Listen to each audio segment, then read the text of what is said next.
ಕೆಆರ್ಪೇಟೆಯಲ್ಲಿ ಜಾಗದ ವಿಚಾರವಾಗಿ ಘರ್ಷಣೆ. ಸವರ್ಣೀಯ ದಲಿತ ಯುವಕನ ನಡುವೆ ಜಟಾಪಟಿ. ಸಾವಿನಲ್ಲಿ ಪ್ರಕರಣ ಅಂತ್ಯ.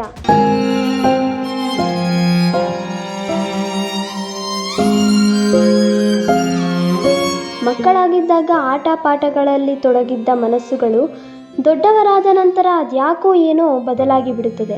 ಹೌದು, ಇದು ಅಕ್ಷರಶಃ ಸತ್ಯವೂ ಆಗಿದೆ.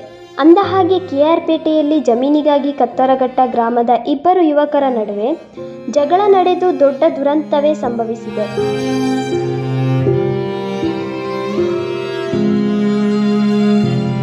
ದಲಿತ ಯುವಕನೊಬ್ಬನನ್ನು ಜೀವಂತವಾಗಿ ದಹನ ಮಾಡಿರುವ ಹೃದಯ ವಿದ್ರಾವಕ ಘಟನೆ ಜರುಗಿದೆ. ಈ ದುರಂತ ಸಂಭವಿಸಿ 4 ದಿನಗಳ ನಂತರ ಬೆಳಕಿಗೆ ಬಂದಿದ್ದು, ಇದರಿಂದಾಗಿ ಗ್ರಾಮದಲ್ಲಿ ಸ್ಮಶಾನ ಮೌನ ಆವರಿಸಿದೆ. ವಿಚಾರ ಏನಪ್ಪ ಅಂದರೆ, ಒಂದೇ ಜಮೀನಿನ ವಿಚಾರವಾಗಿ ಸವರ್ಣೀಯ ಯುವಕ ಅನಿಲ್ ಕುಮಾರ್ ಮತ್ತು ದಲಿತ ಯುವಕ ಜಯಕುಮಾರ್ ನಡುವೆ ಸಾಕಷ್ಟು ಬಾರಿ ಜಗಳವಾಗಿ ಮಾತಿನ ಚಕಮಕಿ ನಡೆದಿತ್ತು. 4 ದಿನಗಳ ಹಿಂದೆಯೂ ಜಮೀನಿನ ವಿಚಾರವಾಗಿ ಇಬ್ಬರ ನಡುವೆ ಚಕಮಕಿ ನಡೆದಿದೆ ಎಂದು ಹೇಳಲಾಗಿದೆ. ಆನಂತರ ಜಯಕುಮಾರ್ ಗ್ರಾಮದಲ್ಲಿ ಕಾಣಿಸಿಕೊಂಡಿರಲಿಲ್ಲ, ಮನೆಗೂ ಹೋಗಿರಲಿಲ್ಲ. ಈ ಬಗ್ಗೆ ಕುಟುಂಬಸ್ಥರಲ್ಲಿ ಆತಂಕ ಮನೆ ಮಾಡಿದ್ದು, ಆದರೆ ಈಗ ಆತನ ಶವ ಜೀವಂತವಾಗಿ ದಹನ ಮಾಡಿರುವ ರೀತಿಯಲ್ಲಿ ಪತ್ತೆಯಾಗಿದೆ.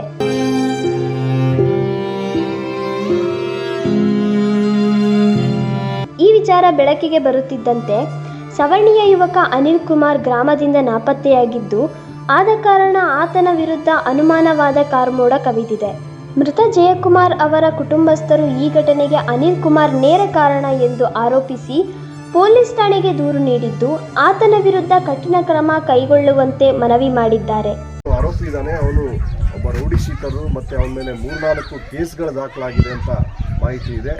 ಪೋಸ್ಕೋ ಅಪರಾಧದಲ್ಲಿ ಜೈಲಿಗೂ ಹೋಗಿ ಬಂದಿದ್ದಾನೆ ಅಂತ ಕೂಡ ಮಾಹಿತಿ ಇದೆ. ಇಷ್ಟೆಲ್ಲ ಕೆಟ್ಟ ಹಿನ್ನೆಲೆ ಇದ್ದರೂ ಕೂಡ, ರೌಡಿ ಶೀಟರ್ ಆಗಿದ್ದರೂ ಕೂಡ ತಕ್ಷಣ ಆತನ ಮೇಲೆ ದೂರು ಬಂದ ತಕ್ಷಣ ಕ್ರಮ ಕೈಗೊಂಡಿದ್ರೆ ಜಯಕುಮಾರ್ ಅವರ ಜೀವ ಉಳಿತಾ ಇತ್ತು.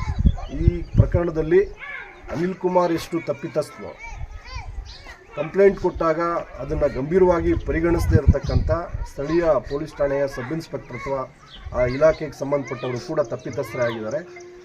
ಇದು ಪೊಲೀಸರ ನಿರ್ಲಕ್ಷ್ಯದಿಂದ ಆಗಿರ್ತಕ್ಕಂಥ ಕೊಲೆ ಇದು.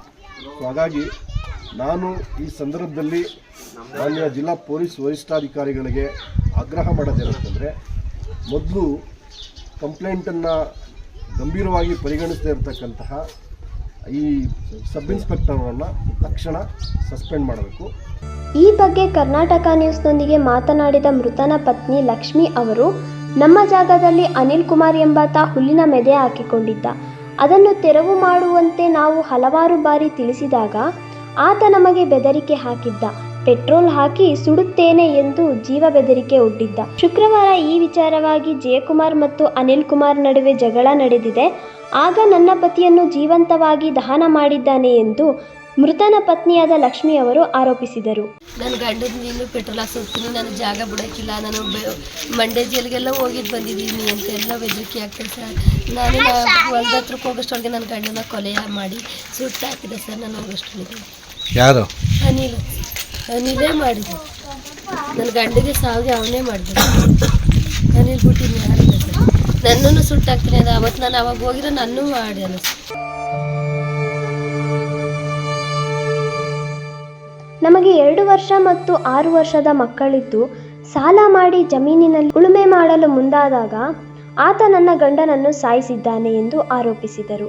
ಈತನಿಗೆ ಕಠಿಣ ಶಿಕ್ಷೆ ಆಗಬೇಕು ಎಂದು ತಿಳಿಸಿದ್ದಾರೆ. ಪ್ರಸ್ತುತ ಸಹೋದರರಂತಿರಬೇಕಾದ ಕತ್ತರಘಟ್ಟ ಗ್ರಾಮದ ಈ ಇಬ್ಬರು ಯುವಕರು ತುಂಡು ಜಮೀನಿಗಾಗಿ ಗುದ್ದಾಡಿಕೊಂಡು ಪ್ರಾಣ ಪಕ್ಷಿಯನ್ನೇ ತೆಗೆದಿರುವುದು ಅಮಾನವೀಯ ವಿಚಾರವಾಗಿದೆ. ಇದರಿಂದಾಗಿ ಈಗ ಗ್ರಾಮದಲ್ಲಿ ಪ್ರಕ್ಷುಬ್ಧ ವಾತಾವರಣ ನಿರ್ಮಾಣವಾಗಿದ್ದು, ಗ್ರಾಮ ಬೂದಿ ಮುಚ್ಚಿದ ಕೆಂಡದಂತಿದೆ.